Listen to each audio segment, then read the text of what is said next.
2026ஆம் ஆண்டு சட்டசபை தேர்தல் நெருங்கக்கூடிய நிலையில் திமுக தங்களது பணிகளை தீவிரமாக மேற்கொண்டிருக்கிறது.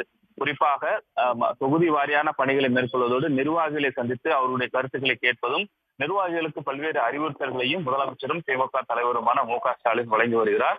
அந்த அடிப்படையில் தான் கடந்த 46 நாட்கள், அதாவது திமுகவினுடைய பொதுக்குழு கூட்டம் நடைபெற்றதற்கு பின்பாக தொடர்ந்து அவ்வப்போது நிர்வாகிகளை சந்தித்துக் கொண்டிருக்கிறார். இந்த சந்திப்பின் மிக முக்கியமான நோக்கமே உடன்பிறப்பா என்ற தலைப்பில் திமுக தலைவரும் முதலமைச்சருமான மு.க.ஸ்டாலின் சந்திக்கும் பொழுது ஒவ்வொரு நிர்வாகிகளையும் தனித்தனியாக சந்தித்து அவருடைய கருத்துக்களை கேட்டுக் கொண்டிருக்கிறார்.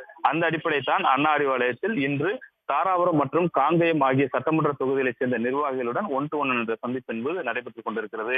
இதுவரைக்குமாக மொத்தமாக பார்க்கும்போது 46 நாட்களில் 105 சட்டமன்ற தொகுதி நிர்வாகிகள் ஒவ்வொருவரையும் தனித்தனியாக சந்தித்திருக்கிறதும் குறிப்பிடத்தக்கது.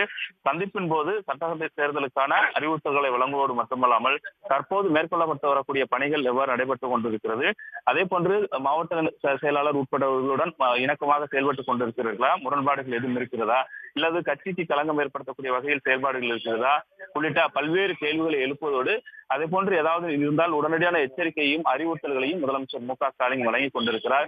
தேவையான நடவடிக்கைகளை எடுப்பதும் கூட குறிப்பிடத்தக்கது. அந்த அடிப்படையில் தான் இன்று ஒன் டு ஒன் சந்திப்பின் போது தாராபுரம், காங்கேயம் ஆகிய சட்டமன்ற தொகுதிகளை ஒன் டு ஒன் அண்ணா அறிவாலயத்தில் முதலமைச்சரும் திமுக தலைவருமான மு.க.ஸ்டாலின் சந்தித்து வருகிறார்.